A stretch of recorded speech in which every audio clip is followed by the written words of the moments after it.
Many people may believe that to get student attention is by raising your voice and strict discipline. But what if I tell you that silence and strategic theories are far way more effective? Let me tell you how to make it possible. Good morning everyone, my name is Julia Gualini and I spent my last 5 years teaching English at World's Secondary School.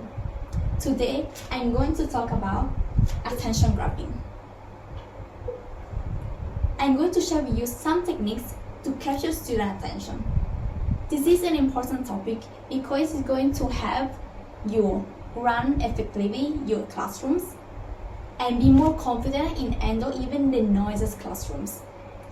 Today's presentation will be divided into 3 points. To begin with is use a timer. Utilizing a timer to structure your classroom. Secondly, stand in the middle. Position yourself in the middle of the class.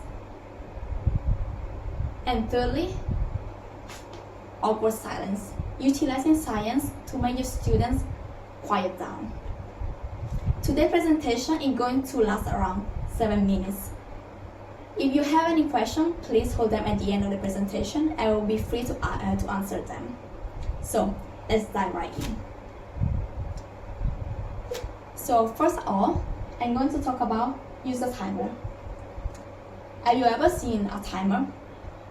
Probably yes. Teachers usually use timer during exams to make the student be aware of their time limits. However, do you know that you can use a timer also during class, during normal classes? Here an example in the photo of a manual timer. However, nowadays you can even use a visual timer. You just need to project a visual timer on the screen. By using a timer, there is a process. There is a 3-step process. Timer, structure, and focus. Timer, structure, and focus. So, what is this process? Timers create structure. So, by using a timer, we can create a structural plan. Students will be aware of their time limit for each section or for the class activity during class. So, for example, here, as we can see from this picture, maybe 5 minutes for a review, 20 minutes for the lesson, 5 minutes for a break, 20 minutes for a class activity or a group project, and 10 minutes for assessment. You can use this plan and then project a visual timer for the student to then, from the structure, leading to focus. This will lead the student focus to redirect to the teacher. When they know that the activity, the timer is going to end, they will redirect their focus to the teacher. And by redirecting the focus, this will enhance the learning. We make the classroom more enjoyable and the student be more focused and be more participative, pay more attention during class. So, timer, structure, focus. Timer create structure, structure lead to focus enhance learning. Let's move on to the second technique, which is stand in the middle.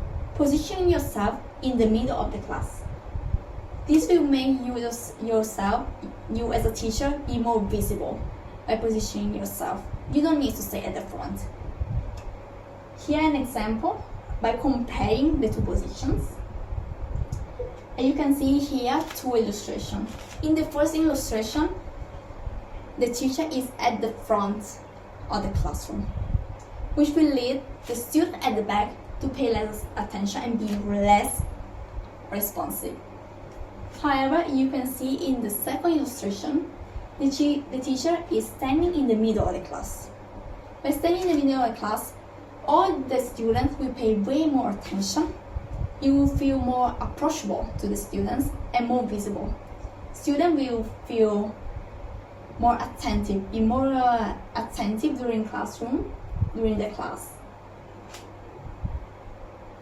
Lastly, the last technique is awkward silence.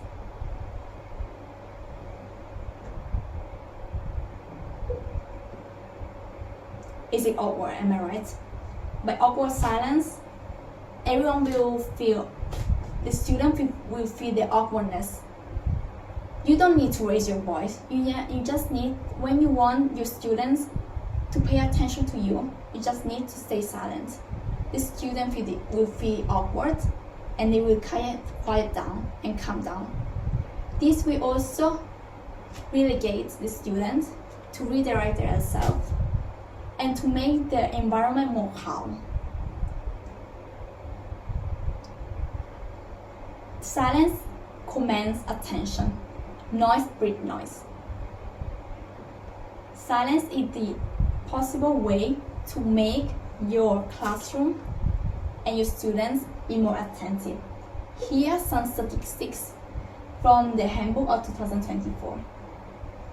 As you can see from this graph, the normal noise is 10 dB when the classroom is paying attention, when there is no noise. However, by using awkward silence, you can reduce the noise in only a couple of seconds. Here, as you can see, by only a matter of 30 seconds, the classroom return to redirect, the student will redirect their attention to the teacher, and the classroom noise will be reduced to the normal 10 dB. This is a very effective way to reduce the noise of the classroom. So, this brings me at the end of today's presentation. So, let me summarize the 3 main points. So, we have discussed first about using a timer, utilizing a timer to structure your classroom.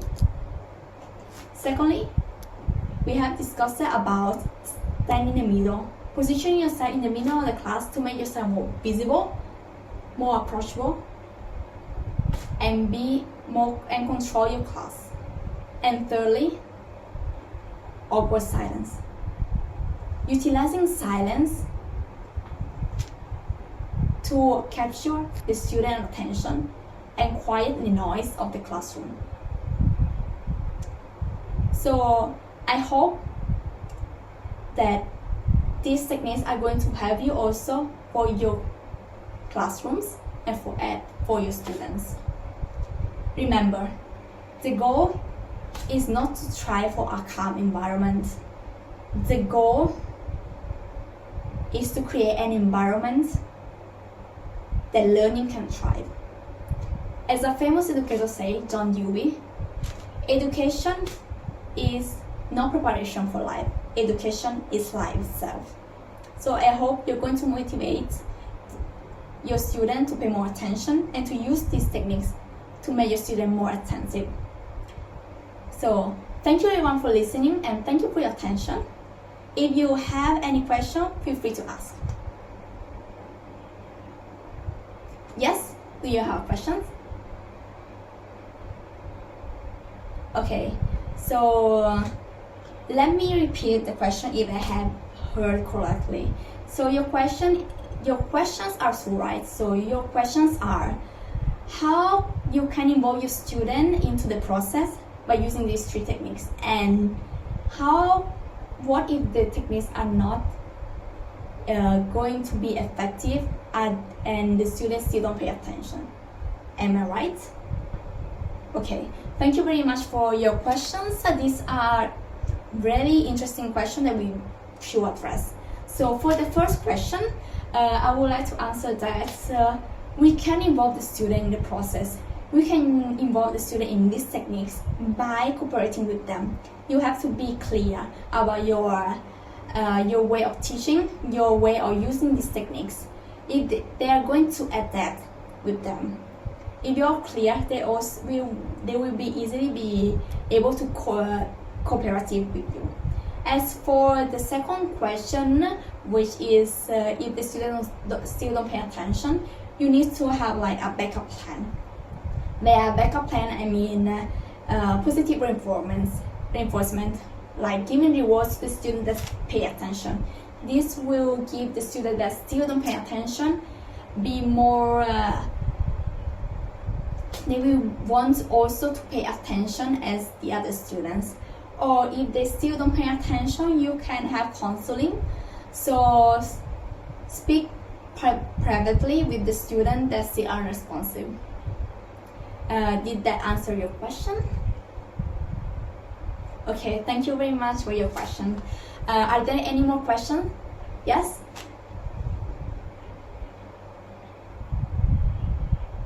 Okay, so let me check if I have understood correctly. So your question is if the techniques can be used for different age groups, am I right? Okay, so thank you for your question. This is also a very important question that we should address. So yes, this technique can be used to different age groups, from elementary school to university. Probably the student will have different approaches, they have different reactions, that is for sure. Some are going to take more time, some less, but still it's going to be effective. Every age group is going to be, for every age group, this technique is going to be effective. Yes, are there any more questions? Okay, if there are not more questions, I would like to end the presentation. If you actually have more questions, you can contact me at this email. I will be happy to answer them. Thank you very much for listening. Thank you.